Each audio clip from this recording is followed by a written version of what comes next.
stand for the Pledge of Allegiance, please? I pledge allegiance to the flag of the United States of America and to the republic for which it stands, one nation, under God, indivisible, with liberty and justice for all. Hang on.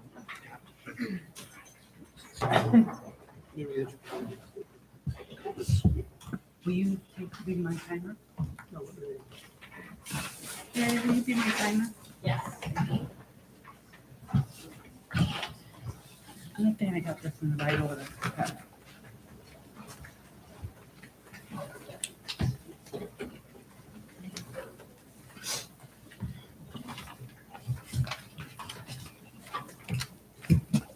All right, good evening, ladies and gentlemen. We have public comment. Public comments limited to not more than 15 minutes. I have 4 sheets here. I'll ask you all to please adhere to the 3-minute time frame, and our attorney will be keeping the time. So the first one, and these fell on the floor, so if I shuffled them and you don't come up when you sign them, that's because I dropped them on the floor. The first one up is Marnie Kindness. Please let everyone know what town you're from.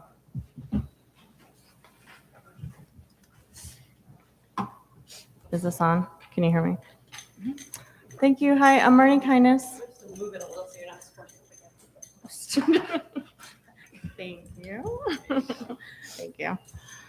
Hi, everyone. I'm Marnie Kindness. Oh, that was very loud. I'm from Warren. I'm a parent. I have kids in the district.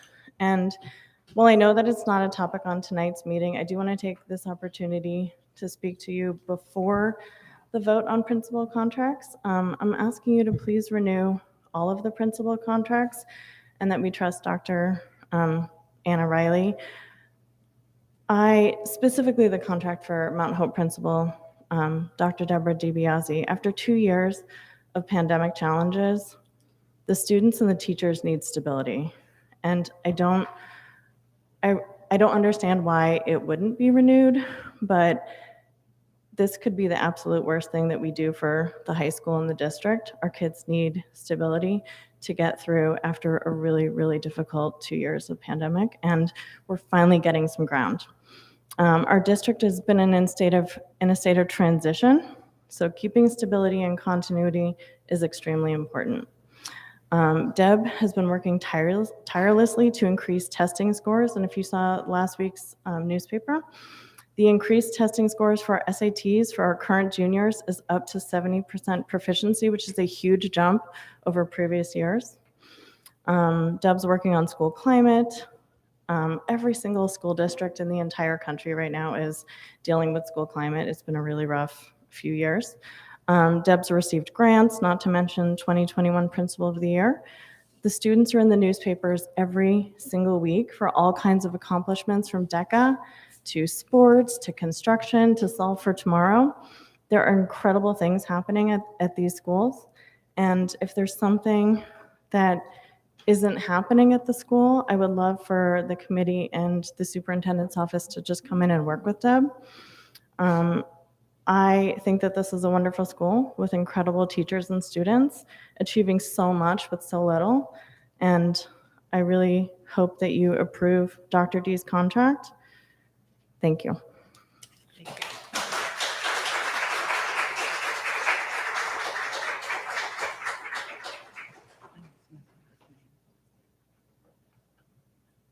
I always miss Aradna Metna. I apologize.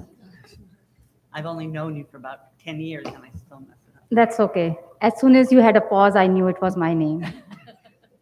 Because every time my name and my daughter's name have been mispronounced, I'm sorry to bring it up. This is not the agenda for today for the parents, but that is how it has been for last so many years in the school district. An active student, every time the name has been mispronounced.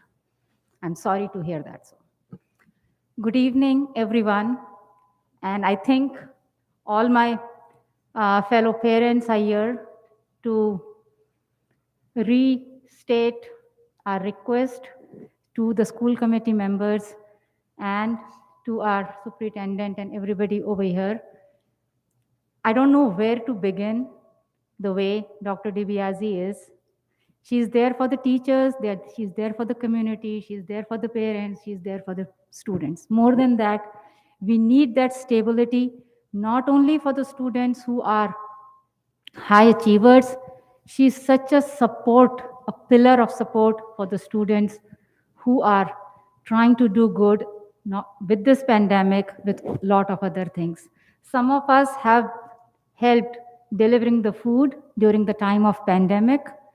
And some of the students did say they are there in the school building because of Dr. D. When they are making some decisions which are not okay, which are not good, they are saying they are doing it not because of fear of the principal, they are doing it out of love for her. When she says something, they respect her. I don't think any one of you were there for the graduation to see the love and affection for the principal, not only from the seniors, but even from the community, from the parents, and from the rest of the school, the student body. She's there for each and everything we can think of. Sports events, music events, theater events, each and everything. She's there. Her doors are open for all the students all the time. If they are hungry, if they need to talk, she's there to talk to the students. That's what we need. Please reconsider. I was here a month ago, and it was only 2 families where the students were getting the awards, and one of my friend who was here to support. The number of people are there here is representing that we need our principal, we need that stability, we need her. Please reconsider your decision. You are here to support and to support the brighter future of our students. And whatever is the thing, if there is something which we don't know as an elected school committee member, it is your responsibility to communicate with the parents and with the other officials to make things work. This is my request, and thank you. Thank you.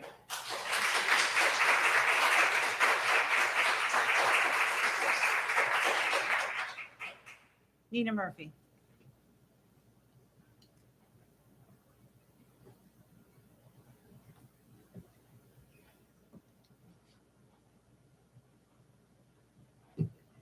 Hello, can everyone hear me okay? Okay.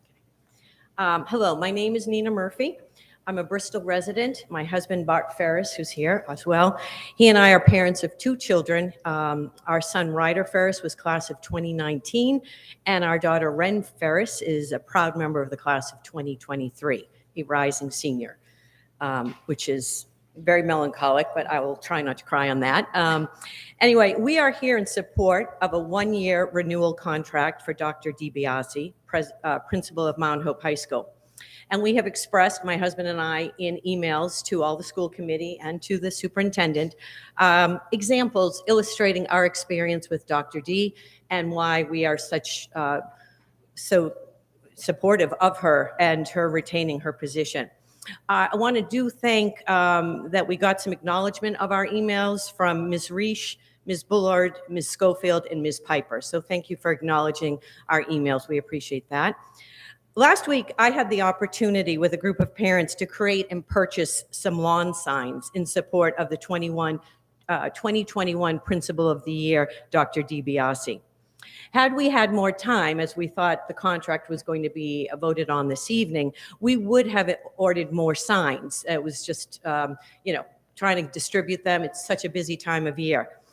I can't begin to convey to everyone how overwhelming it was for us with this sign distribution. The different circles of people who wanted signs, current parents, parents of alumni, KMS parents, teachers, random citizens, also alike, all wanted a sign to show their support.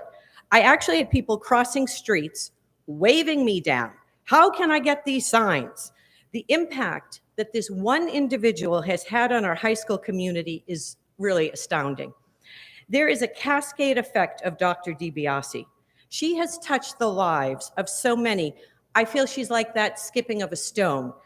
She goes across the water and there are infinite ripples touching each other. I've been involved with this district for close to 20 years, even before my children were actively involved in school. And I have never seen such support for one individual as I've seen accumulate in the last few weeks when it was reported in the paper that her contract might not be renewed. And it begs the question why, because all we're looking for is she to be as treated as fairly as all the other principals who are going to supposedly have their contracts renewed for 1 year. The class of 2022 has had, in their experience, 5 superintendents and 2 middle school principals. The one consistent administrative leader in their teenage years has been their high school principal, Dr. DiBiase. It was no surprise they and guests gave her a standing ovation at graduation Friday night. Thank you all very much.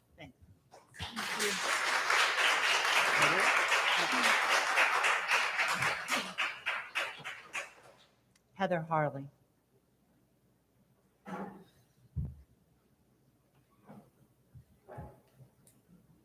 Hi, I'm Heather Harley. I have 2 children. I have a sophomore, rising junior. I have a son who graduated from Mount Hope and just finished his freshman year of college. So I have been a parent at Mount Hope for starting 7 years in the fall. The school committee and Dr. Riley have already received emails from me expressing my concern with the report that Dr. D's contract would not be renewed. And I've already asked you to please renew that contract. I echo what fellow parents have said. In the 6 years that I've watched Dr. D as a principal, I never had any concerns. So I was really shocked when I heard that there was consideration of not renewing her contract, and I just don't understand it. So I'm asking you to listen to the superintendent you hired and her recommendation, and to please renew her contract. I feel this is not the time to throw our student body population into turmoil with the new principal. The kids have been through a lot. We've all been through a lot, but adolescents and elders have suffered the most under COVID. And I think that it would be cavalier to take out a high-performing principal at this time. And it would not be fair to our children. Thank you. Thank you.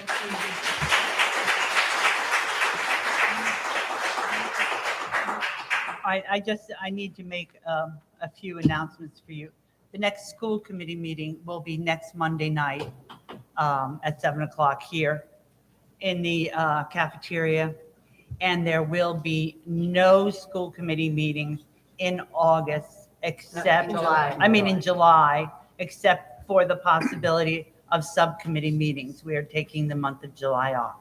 So that's just to keep you all informed on what's happening. So a week from tonight will be our last school committee meeting before August. All right. Accolades. Dr. Riley. Sorry, Superintendent Riley. Thank you.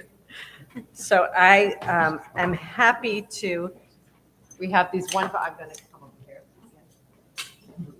Is she first? I didn't bring that. I have it. We have a wonderful group of retirees this year from across the district. We have teachers, teacher assistants, custodians, maintenance folks. So we do have this lovely token from the Bristol Warren School Department for our retirees. We're so happy for those of you who could join us tonight. For the folks who couldn't join us tonight, we will be mailing these out to folks. So I'll let you announce, and I've got them.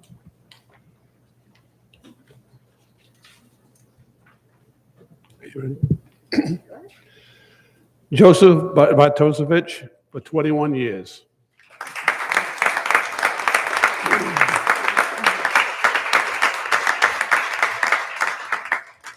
Jean Chafee, 20 years.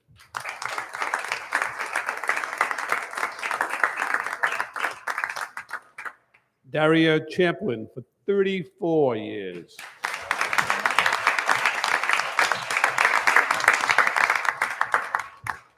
Carolyn Davis, 21 years. Deborah Dwyer, 34 years. You ready?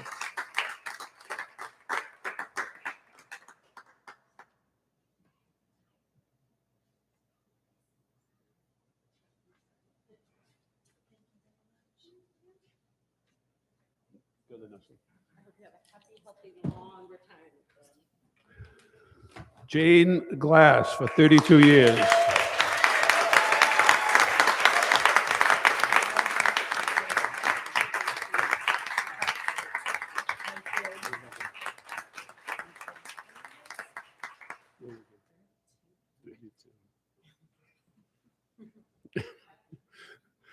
Lisa Martin, 26 years.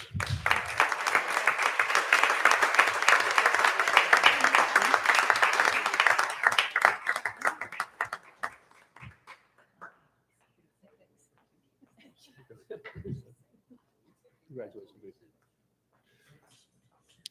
Karen McKenna, 32 years. You know. Lorna Lee Reynolds, 21 years.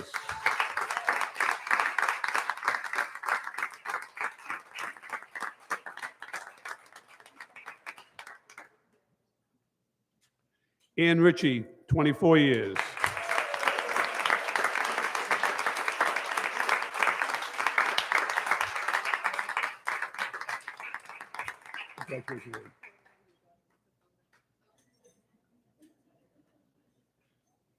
Michael Santos, 16 years.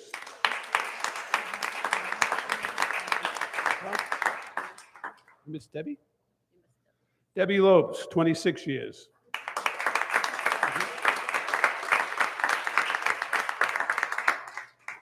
Michael Santos, 16 years.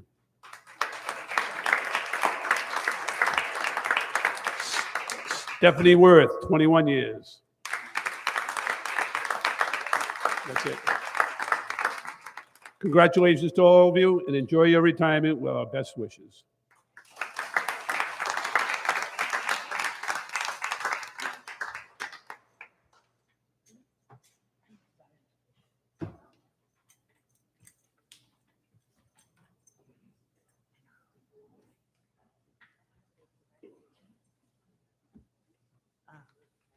Good luck, everybody, and thank you.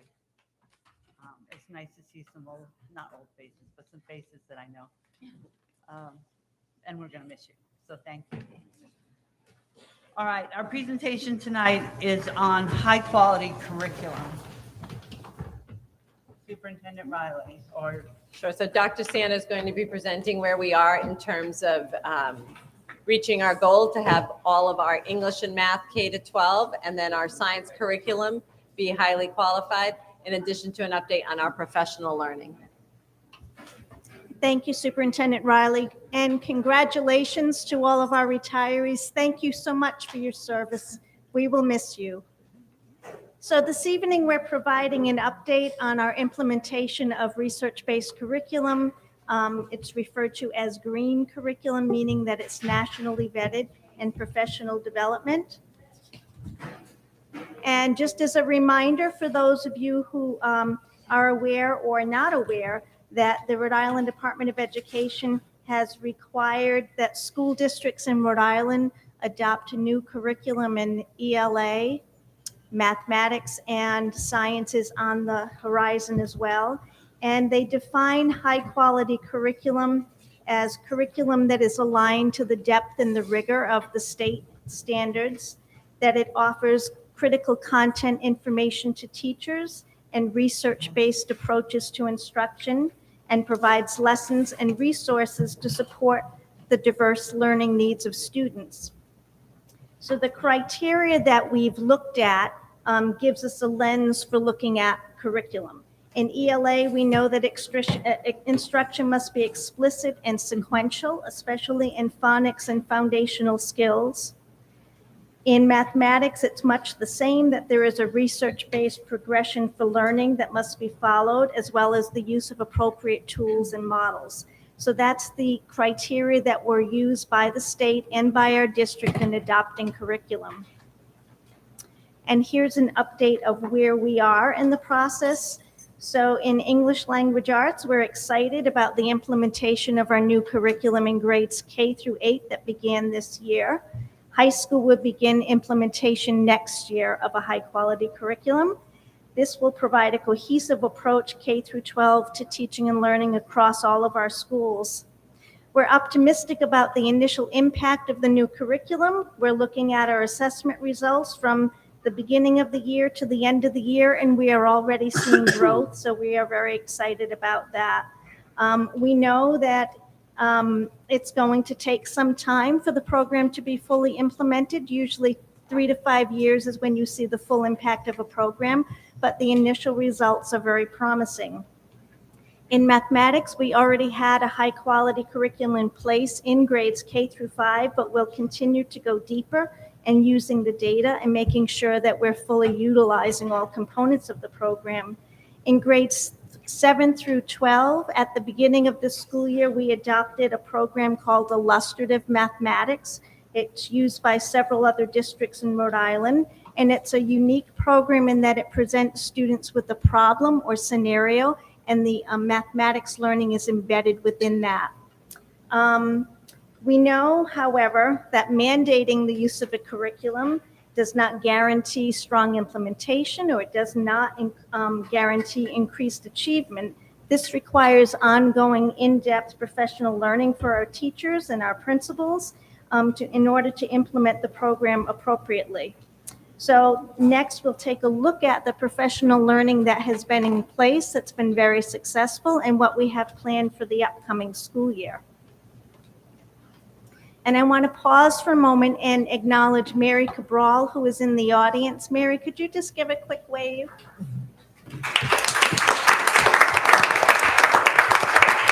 For those of you who don't know Mary, she's our K through 8 ELA coordinator, and she's been instrumental to the implementation of our new curriculum, as well as our principals. And I also see Christine Hughes here. She's principal of Gutierrez Elementary School and has been so supportive of her teachers and their professional learning.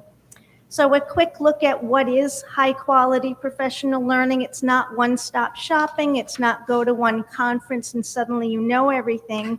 It's a set of coherent learning experiences that are relevant to the teacher, to their grade level, and sustained over a period of time, and focused on changing or improving teacher practices that will then impact student outcomes. So we, within our strategic planning process, we had a professional learning charter. I'm not sure if any of you were on that. I know we had a number of volunteers. It was led by Dr. DiBiase, and they did extensive research on our current approaches to professional learning, best practices, and they used data from teachers to inform the decisions. So all of the folks on the committee looked at the data and they made a number of recommendations that will guide the work of our schools and districts in planning for next year and for the upcoming school years. For next year, our focus for this past year, our focus truly was on strengthening core instruction. That included the implementation of ELA and math curriculum, K through 12. We had training from the vendors. We had training by unit with a look at the unit and a post discussion, and that was done through coaching. We had grade level and department planning time that was used and devoted to understanding the new programs and implementing them. And then we had ongoing support from our coaches and teacher leaders, curriculum leaders at the middle and high school, making sure that teachers' questions were addressed and that they had the support that was needed. We're going to continue this model for science curriculum. And the overall goal of our professional learning truly is to increase student outcomes. We discovered this year that there are 4 key structures, the ones that I described above, that were essential to giving teachers what they needed to understand the curriculum, to have someone who was always one step ahead of them, and knowing what the program looked like for the entire year. This year, we were able to hire 4 ELA coaches for grades K through 5 to work with teachers being in our schools, meeting with grade levels on a regular basis. And those coaches were Ann Corrado, Colleen O'Connell, Tina Hillstead and Melissa Valeka, and they did an amazing job. We were so impressed and got such positive feedback from all of our teachers that it was the most meaningful professional learning that they had ever had. This year, we're replicating that model, and we've hired 2 permanent K through 5 ELA achievement coaches for ELA and another 2 for math. And thank you to Superintendent Riley for supporting that. She's done a lot of coaching in her other districts and realizes the importance of coaching. So we're excited to announce Tina Hillstead and Melissa Valeka will be the new ELA coaches in their permanent positions. So we're so excited to offer this year after year, and they'll be working with Mary Cabral. In math, we've hired Stephanie Pedro and Renee McDougall as our math coaches, and they'll be working with Chris Slater. He's our K through 8 math coordinator. So just as a little highlight on this work, we had a site visit from the Rhode Island Department of Education as part of a $500,000 grant for literacy that we received. And they went with Mary Cabral and I and several other folks into classrooms at both Gutierrez and Colt Andrews. And the feedback was extremely positive on the work that our teachers have been doing. So we were excited for that. Sometime in the future, when science rolls around, we're looking to hopefully do a similar process for that. So I also wanted to highlight the work that we've been doing related to the Right to Read Act. This is another major focus for our professional learning this year. The Right to Read Act was passed in 2019, and it requires that all educators K through 12 exhibit either proficiency in or awareness of the knowledge and practices of the science of reading and structured literacy. Teachers need to complete coursework and training, and then they will be eligible for what's referred to as a dyslexia endorsement as part of their certification. And the Right to Read Act is intended to deepen teacher knowledge of the most recent research on cognitive science and the teaching of reading. In order to increase the number of students reading by grade 3, we know that that is a major milestone in a student's academic career, and also to decrease the number of students who struggle in reading and require specialized services. So we embraced the challenge of training all of our teachers, and we've been doing that work, and we know of its importance regarding research on reading and the fact that students who are not proficient in reading by the end of grade 3 are 4 times more likely to drop out of high school. To date, nearly all of our pre-K to 2 teachers have been trained. They've completed a 2-year course called the Letters course. So we're extremely proud of that work. It's very rigorous. But they have had nothing but positive things to say about the course, and they are seeing the correlation of that learning to our new Into-Reading program. So that's very exciting. And recently, the Rhode Island Department of Education acknowledged Bristol Warren as a leader in the state for our implementation of the Right to Read. Beginning next year, teachers in grades 3 through 5 will begin the Letters course, and a representative, and then next year also will provide proficiency training through another vendor called AIM Pathway for all special educators and reading specialists at the middle and high school, and then an awareness training for all other K through 12 staff. We're very proud of the training that's completed to date and our ability to ensure that every student in Bristol Warren has a strong foundation in reading, to promote reading for proficiency by grade 3 and success in all other content areas in future years. And then just briefly, we do have other professional learning that's been taking place that we're very proud of, and also some additional plan for next year. All professional learning has been aligned to the goals of our new strategic plan and school improvement plan goals, to focus on positive school culture, high quality curriculum and instruction, and multi-tiered systems of support. High quality professional learning, as I mentioned earlier, and expanding our CTE, our career and technical education courses and training for those teachers. Also, as a side note, we had a meeting with the Rhode Island Department of Education Finance Group, and we were given approval of our construction program, which you know has been in the works. So I hope you don't mind, Superintendent Riley, that I take this moment to share that excitement. Dr. Lyons has worked diligently on the accreditation process, and we've been put on hold and then back in the meeting and put on hold. So that happened last week, and we're just thrilled and also thankful to the hard work of our CTE teachers and their perseverance. So this is all part of our strategic plan to make sure that we're focused on core academics, student wellness, social emotional learning, and also in enhancing instruction in all K through 12 areas.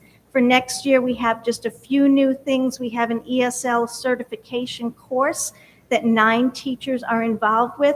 And Superintendent Riley brought this to the district from her work in Providence. So we're excited about the opportunity for those teachers to go through this process with Roger Williams. Also expanding our use of student supports to make sure that students have the support that they need for academic and behavioral concerns as soon as possible. And also our special education staff are transferring to a new system, an online system. It's actually Aspen, which is our student information system. So we have a lot of professional development going on, and we're very excited about next year, and we will have a professional development calendar coming out soon. And just lastly, for the committee, I have included some additional links to resources and guidelines that have been informing our professional development. And I'm happy to take any questions that you might have. Does anybody have any questions? Harley? Thank you. Thank you very much for putting together this presentation. I too am proud and excited about the work that's kind of coalescing. It's been a lot of work, I know, over the past few years, but I'm so happy to see it sort of come together. I was hoping to follow up a little bit more, and I hate to put you on the spot, but would you be willing or to have information on that last page, student wellness? I'm seeing current research on ADHD and crisis prevention intervention. Could you say a little bit more about those? Absolutely. So our social workers, school psychologists, student assistance counselors have all taken part in training all this year. So we are trying to learn as much as we can about the needs of our students. In light of COVID, we're finding an increase in students that need extra support, that are experiencing some challenges in coming to school and feeling overwhelmed at times. And some of it may be related to learning loss. So we're trying to make sure that they have the support that they need, and that all of our student support staff are up to date on the most current research. Also, we're doing a lot more partnerships with HES, the Healthy Equity Zone, the EBCAP, the East Bay Community Action Program. So all focused on mental health. And at the start of next school year, we will have a day of training for, I believe it's 60 staff, 30 in the morning, 30 in the afternoon, and a program that's referred to as mental health first aid. So teachers want to learn more. They want to know how to better support our students, especially students who are, I hate to use the term in crisis, but students where it truly is a barrier to their learning. So again, all of our support staff have been involved in that, and we will continue that work. Thank you. Thank you very much. Anybody else? Yes. Thank you, Dr. Sana. I have 3 questions / comments. The first one is that job-embedded coaching is a term that is music to my ears because it means sustainability and professional learning, and it means ownership by the folks involved. But I would also, it led me to wonder if there was also a plan for sort of differentiation in the learning. So a first-year teacher who is seeing this curriculum for the first time versus ongoing coaching for a teacher who's in their 2nd or 3rd year, how will that look? So, if I may. So instructional coaching, achievement coaching is all about continued embedded professional development, but it's for all stages of experience. And so it's really working with teachers in cycles, 6 to 8 weeks, where teachers either request support in trying out new techniques. For us, in a new curriculum, the techniques are new for everyone. Right. So we have veteran teachers and we have new teachers all working for the first time, year 2, in a brand new curriculum.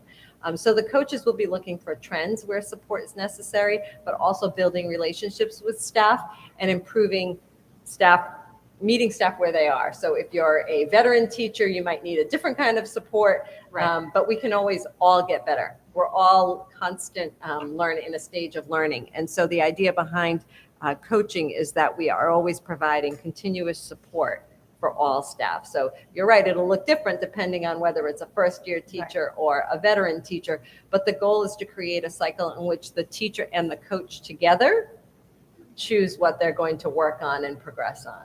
Great. Yeah, the coaching model is phenomenal. The other quick question I had, sorry, I have two more, one was about the common planning time. I know it has been an issue in the past, particularly at the middle and the high school level, with the schedule, finding that critical common planning time.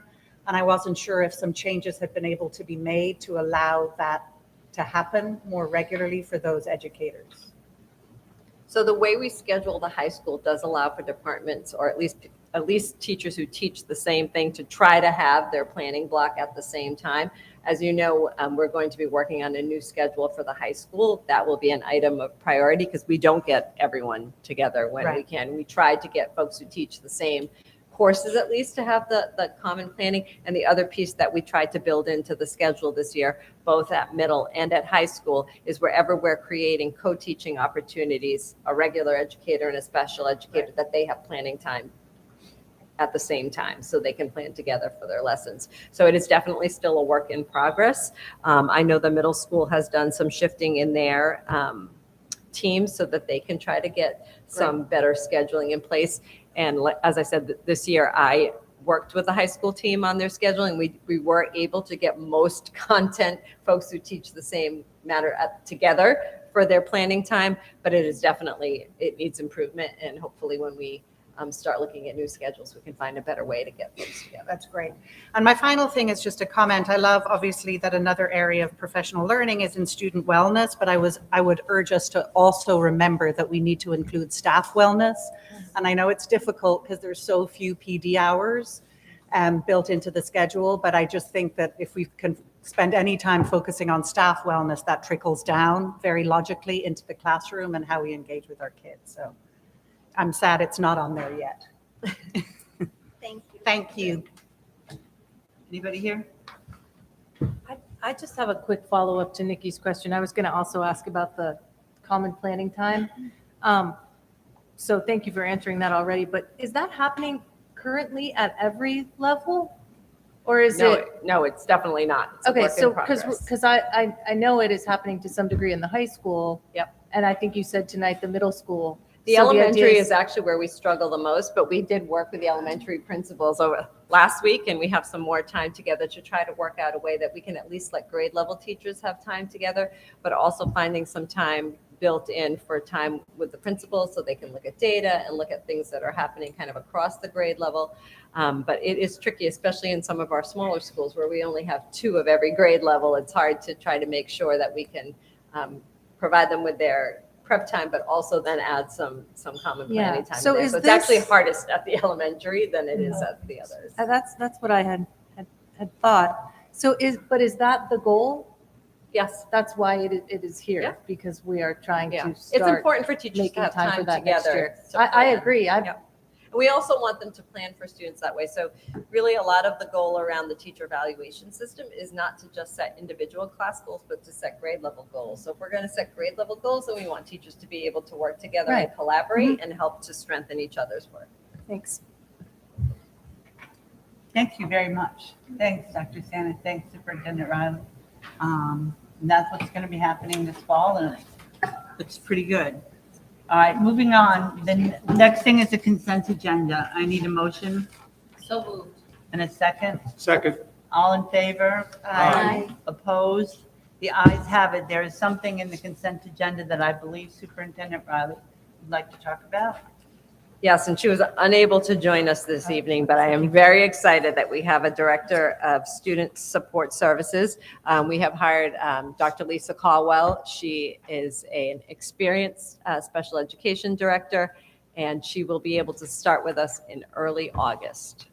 So I'm very excited to have her on board. She promises to join a future meeting so that she can meet everyone. But I'm really looking forward to it. She brings a wealth of experience to the district. Thank you.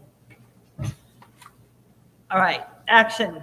I need a motion to approve and seal the minutes of the executive session. So moved. Second.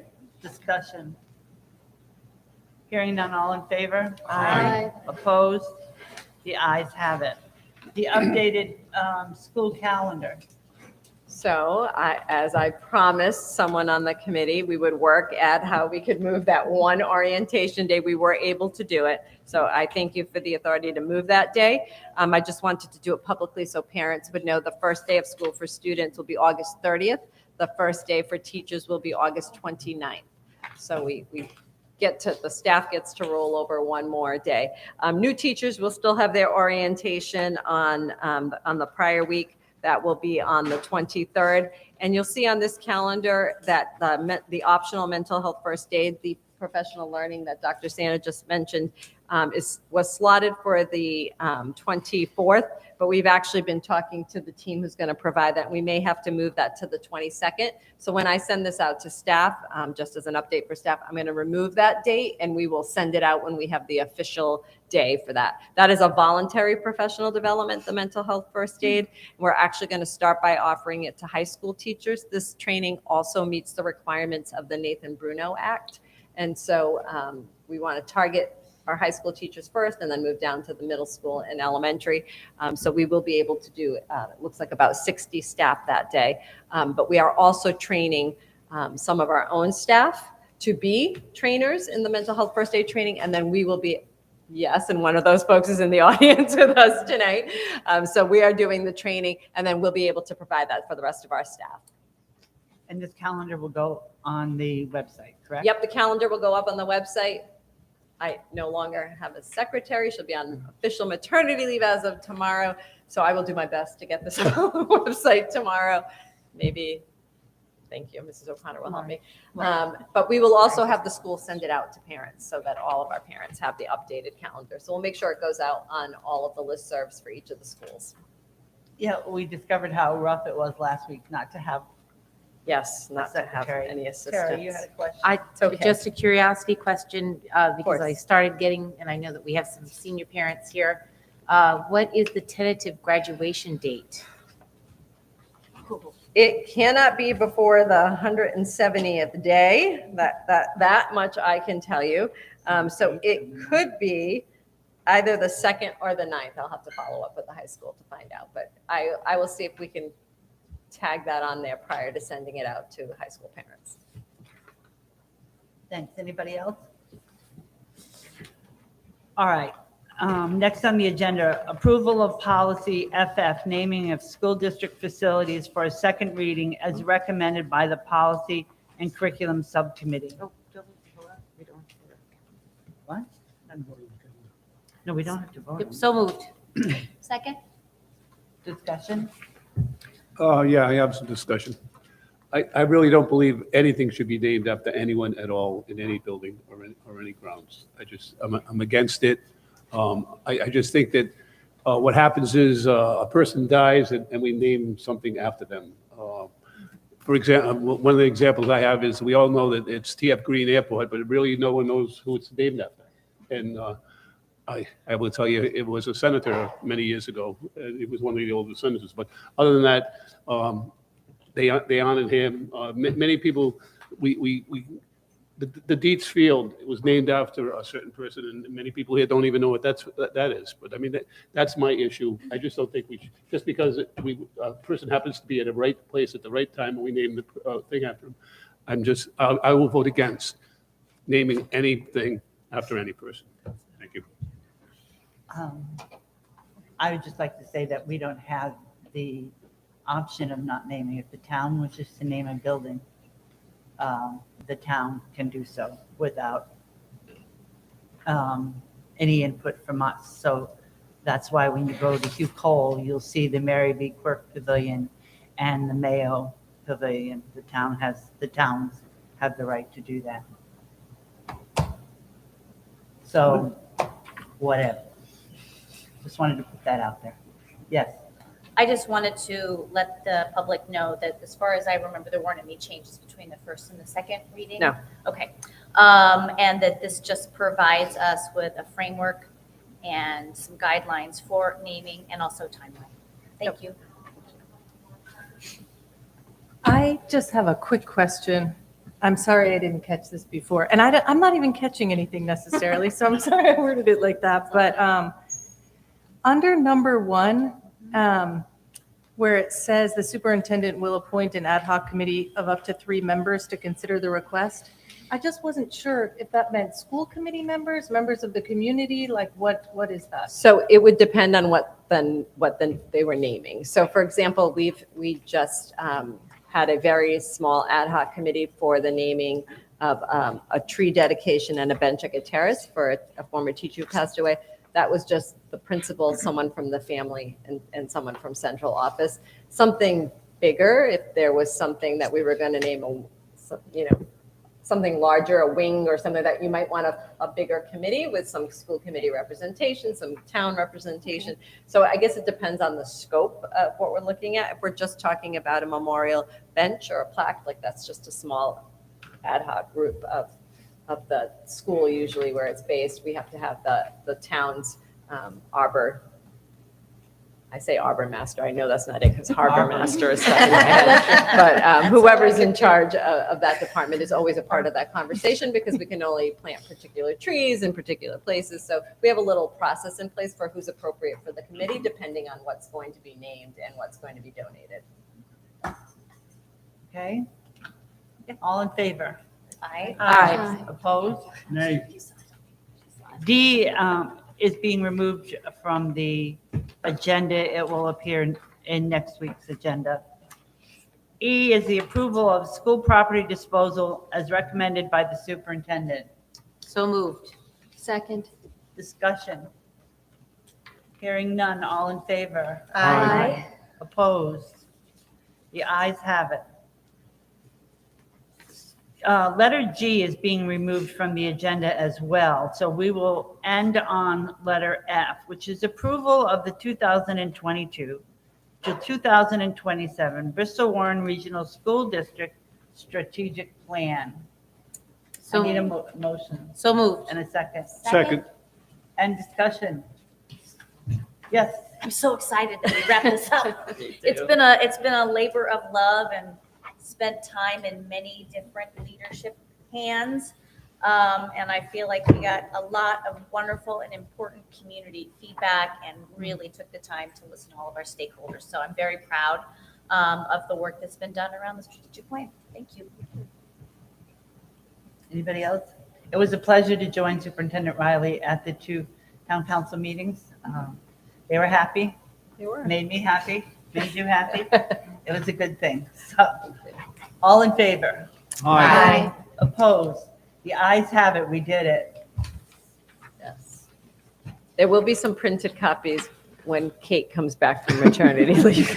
It will also go on our website, correct? Yeah, it'll be up on our website. We're just creating a little, also a booklet that we can share with folks who would like to have a paper version of it. That's just in draft form right now, so.